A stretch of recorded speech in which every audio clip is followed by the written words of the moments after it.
এটা কি বানাচ্ছি বলো তো? আচ্ছা আমি বলে দিচ্ছি, মালপোয়া। ফার্স্ট টাইম আমি মালপোয়া বানাচ্ছি। এর আগে মালপোয়া আমি বানিয়েছি, কিন্তু মা পুরোটা বানিয়ে দিত। এই যে মাখাটা, ব্যাটারটা, এটা এটা মা বানিয়ে দিত, করে দিত। পরিমাণটা আমি বুঝতে পারতাম না, কিন্তু কালকে সাহস করে আমি বানালাম যে না, পুরোটাই আমি বানাবো। মালপোয়া খেতে ইচ্ছা করছিল, তো দ্যাটস ওয়াই। অ্যাকচুয়ালি মা বলেছিল বানানোর জন্য, মা বলছিল নিজেই বানাবে, কিন্তু আমি বললাম ঠিক আছে, আমি ফার্স্ট টাইম ট্রাই করি।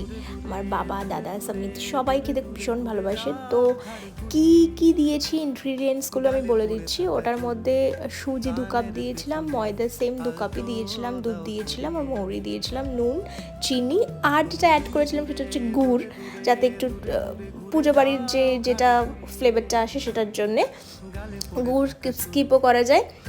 আচ্ছা, আর এইটা না, এটা আমি একটু পাতলাই করেছি, কারণ আমার পাতলাটাই বেশি ভালো লাগে খেতে। ওই মোটা মোটাগুলো না একদম ভালো লাগে না। যাই হোক, তোমরা কে কে ভালোবাসো মালপোয়া খেতে অবশ্যই জানিও, আর কেমন হয়েছে দেখতে সেটাও জানিও। Till then, take care, tata.